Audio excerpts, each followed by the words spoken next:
how to grow a business from the ground level onwards. To go somewhere, you need to start somewhere. Do it correctly so that even the little you do, you will do it well. What are the key things that they must keep in mind and follow through? You need to be focused on what you are doing. Second thing, I think you need to get into industry which you know and you love. Trying to build a team, an honest team who will take the future forward. You don't have the profit margins or expected income as before. You may fail many times, but get once right. You get the one right, you will succeed.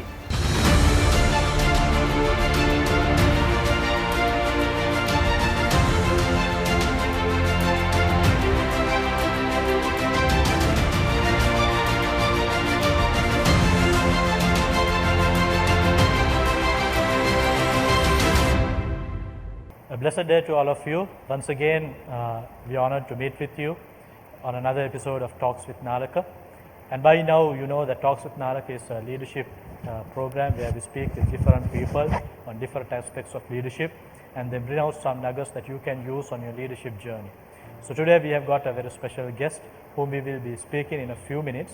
And today we want to speak about business leadership and how to grow a business from the ground level onwards. So that is our focus and our topic that is going to be for today's episode. So let me welcome Mr. Stefan Trencher, the chairman of Packaging Alliance Private Limited, and also he has the experience of 25 years in business. So a warm welcome, Stefan, to the program. And as you said, all who are joining with us, you will get few nuggets as to how to run your business from the ground level up and few pointers as to what you can do to better your business. So to start off the conversation, let me ask of you, just explain your 25 years of journey in business. How did you start and how did you come to the place you are right now in? When I was 16, I actually, after school, the whole journey began when I was 16. And when I came to, actually I went through a bit of a hard time in school because I didn't pass my O levels. Actually, I did it twice and I didn't pass, and everything was like a failure for me. And then one of my dad's friends introduced me to a small company where I began to work as a sales rep, and that is how the journey thus far has started. And actually, the Lord has moved me from that point to this point in the last 25 years in a tremendous way. Thank you. So if I ask you the question, why do you choose to become a businessman? Why was that initial step taken? Now you are a businessman for 25 years. What makes you keep going, following this field? Why do you become a businessman? Actually, this is something I recognize as it is actually a calling on my life, that I wanted to become a businessman because I wanted to I have a dream and I have goals, and it is one of the reasons why I really want to become a businessman is because I want to make wealth for the kingdom of God. Okay, so taking that into consideration, you spoke about dreams, about goals in your life, and you want to achieve it. But as you know, while business has progressed down the line, it has become very competitive in the 21st century. And many businessmen watching this episode, I'm sure they would like to learn or to get a few pointers from you as to what are the key aspects or attributes a businessman should have in the 21st century. So what could you advise us on that? I think it's very simple. As a Christian, what I adopt daily is I adopt prayer daily and I ask God for wisdom. Because without wisdom, you cannot really run a business. You must know the challenges you are going to face daily. So I pray about it and I put it before the Lord. And daily I get insight to be able to run the business I am running. On a practical aspect, if I ask you, running a business, moving it forward, what are the challenges and the things that you are meeting in the 21st century, not like before, in this competitive world? What are the practical challenges you are meeting? Yes, actually the truth of the matter, Nalaka, is it's actually very competitive now. The industry is very competitive. There are a lot of people who are undercutting and who are doing things not the right way. But I have of course been exposed to many things like that, but I try to maintain always the clean slate of trying to do things right. Do what's right, you will lose some business, of course. When you try to do what's right, you will lose. But what I always try to do is do it correctly, so that even the little you do, you will do it well. Okay, I think you get some information, some opinions, some nuggets regarding how to move the business in the 21st century. Now, looking at your life, I know you were holding a key position, and from the key position, you went out and you started on your own from the ground level onwards. If I ask you the question, that might be a very challenging period and a challenge to take.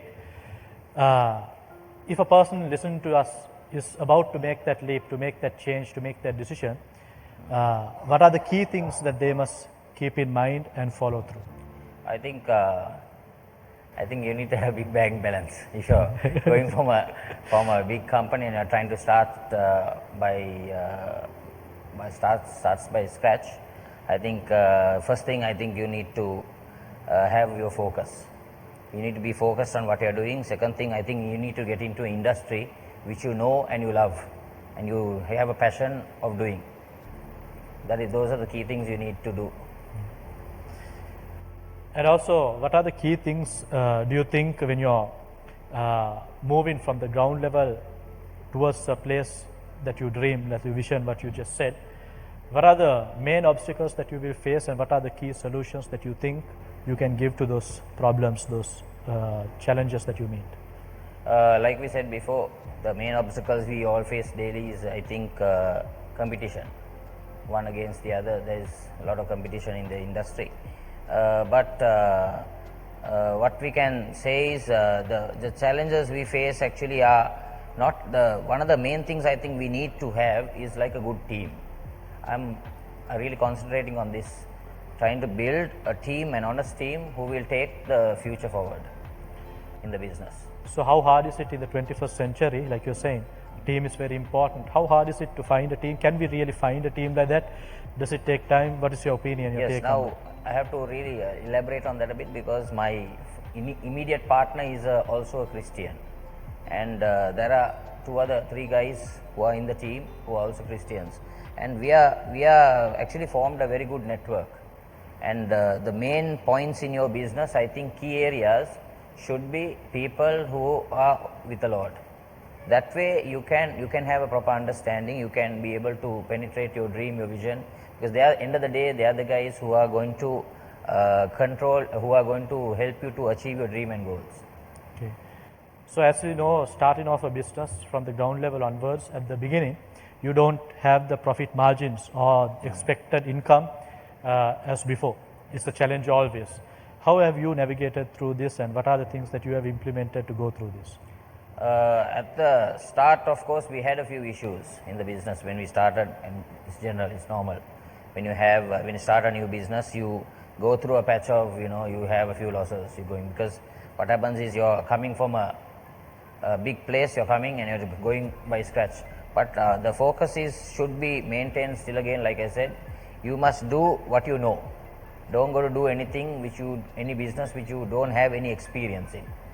Do what you know and do it in a small grassroots level. Don't try to go, because sometimes when you're used to the big thing, your mind is also big. You want to do what the big thing is.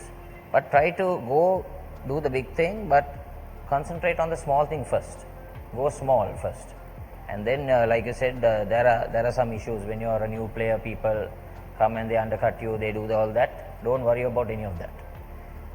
So far, now I've been in the business field for 25 years, and so far, in this last 3 years, I took a big transition. Like you said, we came and we started our own thing, and it has been tough, but we have not failed. There was a saying of a guy I follow on Facebook.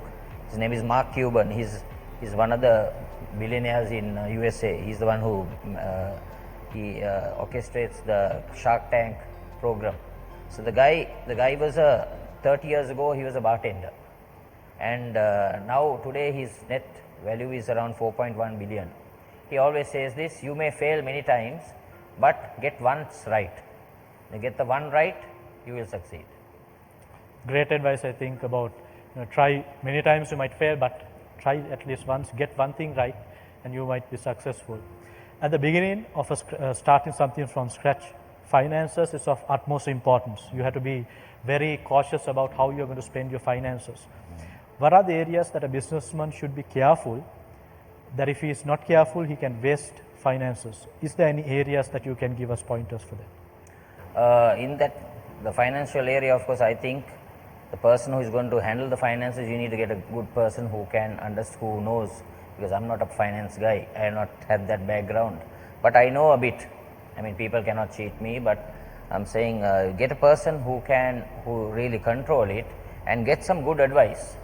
There are people in the industry who you can meet, you can pay a small fee and you get a guy who can train you, or get a good accountant or something who will support you in that area, who will show you where to invest what. So that's how we do it in our organization. If I ask you, from this 25 years of journey, 25 years of business, what is the greatest lesson that you have learned? What is the most important thing that you have learned that you think is very important to pass on to the next generation so that they might do better?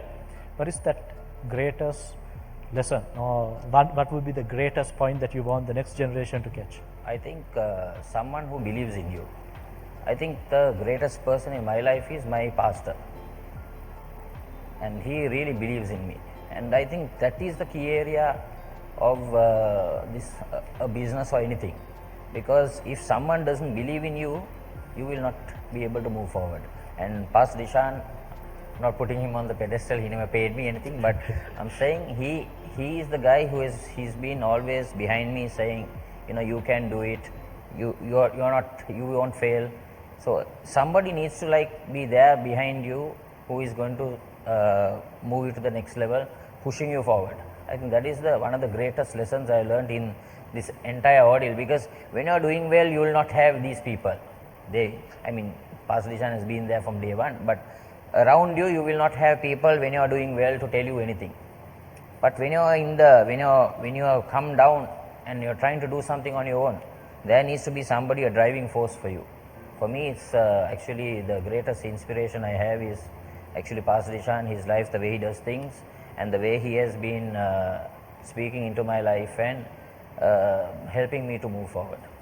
So I think there's a great advice, a great nugget for you. A person who believes it, that's the greatest lesson that Mr. Stefan Tranchel has learned. So final question for today. Listening to us, maybe some entrepreneurs who are wanting to walk into business, or some people who are thinking of resigning from their job, starting a new business from scratch and moving forward. What is the greatest advice? What is the advice that you want to give them while they embark on this endeavor? What would you ask them to do, and what would you ask them not to do? What is your advice? Like I said before, I think the greatest advice I can give anyone is do what you know to do. Don't try to do anything out of the box. Just try to do what you have the experience and you have the knowledge in. And I think the vital part in all this is you need to be connected with the Lord, and the Lord will always move you forward in every area. That is one of the key things. I think you need to keep your focus in the Lord and do what you know and do the little thing. I had a small message to say about if you to go somewhere, you need to start somewhere. So think of always a small thing. If you look at all these people who have really made it in life, they didn't make it with their father giving them $100 million or 100 million rupees. They made it always with a small thing. So use a small thing and invest it, and you will see the Lord promote it. Thank you very much, Mr. Stefan Tranchel, for joining us today for this interview. Me.